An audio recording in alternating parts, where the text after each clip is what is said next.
আমার ফোনে এখন যে অ্যাপটা দেখতেছেন এই অ্যাপটার নাম হচ্ছে পকেট পাল। এবং এটা হচ্ছে একটা এআই এবং এই অ্যাপটার কাজ হচ্ছে অফলাইনে কোডিং করা, এরপরে চ্যাট করা। যেমনটা আমরা চ্যাট জিপিটি, ডিপসিক, জেমিনাই এইগুলা দিয়ে হচ্ছে কোডিং করা অথবা চ্যাট বটে কথা বলে, সেমভাবে আপনারা এইখান থেকে অফলাইনে কাজটা করতে পারবেন। সো এটা করার জন্য কিছু কাজ আপনাকে করতে হবে, সেগুলো আজকের ভিডিওতে দেখাবো। এবং আমি এটার একটা ভিডিও দেখেছিলাম, যার কারণে আমি আপনাদেরকে এটা নিয়ে কথা বলতেছি। আমি নিজেও ট্রাই করি নাই, আগে ট্রাই করে দেখব আসলে এটা কিভাবে কাজ করে এবং এটা আসলেই কি কোডিং করাতে পারে কি না, করলেও কীভাবে মানে কেমন করে, এগুলো আজকে দেখব। সো প্রথমে আপনাদেরকে যেটা করতে হবে, এখান থেকে মডেলসে যেতে হবে।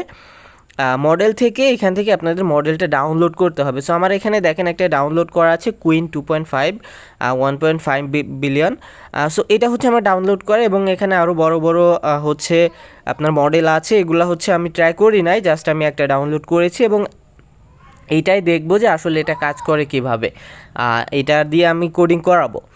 সো এখান থেকে দেখেন আমার চ্যাটে কিছু মানে আছে, এখান থেকে আমি অলরেডি কিছু চ্যাট করেছি যেগুলাতে হচ্ছে আমি কোডিং করাইছি, কোডিং করে দিয়েছে এবং ওইটার রেজাল্টটা আমি একটু পরে দেখাবো আসলেই কিভাবে আমাদের কোডিংটা করাইছে। সো এটার জন্য প্রথমে আমরা হচ্ছে এখান থেকে অফলাইন করে নেব আমাদের ফোনটা। আমি ওয়াইফাই লাইনটা বন্ধ করে দিলাম, আমার ফোনে কোনো ইন্টারনেট কানেকশন এখন নাই। সো এখন আমি যেটা করব, এইখান থেকে আমি একটা প্রম্পট লিখে দেব। প্রম্পটটা হচ্ছে আমি একটা অ্যাপ তৈরি করবো, অ্যাপের জন্য কোডিং করাবো। সো আমি এখানে লিখে দিচ্ছি একটি মডার্ন ক্যালকুলেটর তৈরির জন্য HTML সিঙ্গেল ফাইল কোড দিয়ে কোড লিখে দাও এবং সম্পূর্ণ ফাংশনাল। সো এটুক লিখে আমি এখান থেকে সেন্ড করলাম। সেন্ড করার পরে কিন্তু দেখেন আমার এখানে কিন্তু কোনো ইন্টারনেট কানেকশন নাই, তারপরেও কিন্তু এখান থেকে আমাকে লিখে দিচ্ছে এবং এখান থেকে কিন্তু কোডিংও লেখা শুরু করে দিয়েছে। সো এখান থেকে দেখেন আমাকে কোড লিখতেছে, এটা যদিও অতটা ফাস্ট না, অনেকটা স্লো কাজ করতেছে, তারপরে কিন্তু এখান থেকে অফলাইনে কোডিংটা করতেছে। এবং কোডিং করলেই তো হবে না, দেখতে হবে আসলেই এটা কি কোনো কাজের কি না। সো আমরা একটু ওয়েট করব এখান থেকে কোডিংটা করা পর্যন্ত। সো এখানে দেখেন আমি যেই মডেলটা ডাউনলোড করছি এটা হচ্ছে কুইন 2.5, ঠিক আছে, এটা অনেক পুরানো মডেল। সো এখানে আরও কিছু মডেল আছে ফ্রিতে, ওইগুলো হচ্ছে আপনারা ট্রাই করবেন, যদি এগুলা অ্যাপটা নামান ট্রাই করে দেখবেন আসলে কোন মডেলে কেমন কাজ করে। আমি একটা মডেলই ডাউনলোড করছি। সো আপনারা এখান থেকে মডেলগুলো ডাউনলোড করে ট্রাই করে দেখবেন আসলে অফলাইনে ভালো কোডিং করানো যায় কিনা। যদি যায় তাহলে তো আনলিমিটেড আমরা কোডিং করাইতে পারবো, যেটা অনেকটা আমরা হচ্ছে যেমন ক্লাউডে এখন কোডিং করাইতে গেলে একটা কোড লেখার পরে আর কোড লিখে দেয় না, ওখানে লিমিট চলে আসে, অনেক সময় পর আবার কোড লেখা যায়। সেমভাবে আমরা যদি এই যে আপনার বলেন যে গুগল এআই স্টুডিও, ওইখানেও তেমন একটা কোডিং এখন করানো যায় না। সো দেখেন এখানে কিন্তু আমাদের কোড লেখা শেষ হয়ে গেছে, এখন আমরা টেস্ট করে দেখব আসলে আমাদের অ্যাপটা কি কাজের কি না। সেই জন্য আমরা হচ্ছে হুপ ওয়েবে চলে যাব, হুপ ওয়েব থেকে আমরা ট্রাই করে দেখব, প্রিভিউ করব, দেখব যে আমাদের অ্যাপটা কাজ করতেছে কিনা। সো এখান থেকে ক্রিয়েট প্রজেক্টে ক্লিক করলাম এবং এইখান থেকে আমি একটা প্রজেক্টের নাম দিয়ে দেবো, যেমন আমরা হচ্ছে ক্যালকুলেটর অ্যাপটা তৈরি করছি। সো এখান থেকে আমি ক্যালকুলেটর অ্যাপ লিখে প্রজেক্টটা ক্রিয়েট করলাম এবং এইখান থেকে আমার প্রজেক্টে যাব, এরপর index.html ফাইলে যাব এবং এইখান থেকে সকল ফাইল সিলেক্ট অল করে আমি হচ্ছে রিপ্লেস করে দেবো। রিপ্লেস করার পর এখন আমরা প্রিভিউ করে দেখব আসলেই আমাদের অ্যাপটা কাজ করে কিনা। সো এই হচ্ছে রেজাল্ট। সো দেখেন রেজাল্ট দেখে আমি তো অবাক।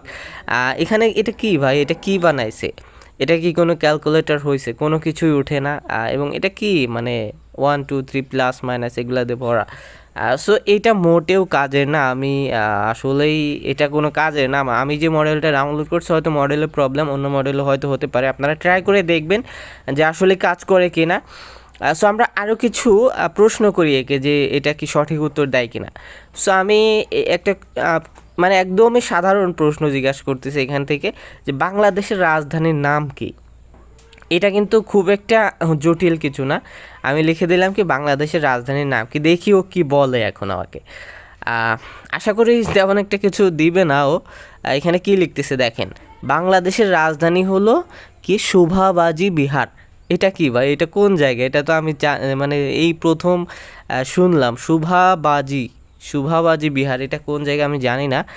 সো আমি ওকে লিখে দিই যে আমি তো জানি বাংলাদেশের রাজধানী ঢাকা, আমি তো জানি ঢাকা, এইটুকু লিখে দিলাম, দিয়ে আমি সেন্ড করি। আর এখন কি লিখতেছে দেখেন, ঢাকা হলো বাংলাদেশের দীর্ঘতম শহর এবং প্রাকৃতিক সৌন্দর্য ও জলাশয় এবং উদ্যান পর্যন্ত প্রবেশকে স্বীকৃতি করা উচিত। ঢাকা সরকারি শহরে থাকে, কিন্তু দক্ষিণ বাংলাদেশের পশ্চিম রাজ্যর সরকারি শহর ছিল। মোট আয়তন কি লিখে দিচ্ছে। আচ্ছা, এটা কোনো মানে কাজেরই না ভাই, আমি যেটা দেখলাম।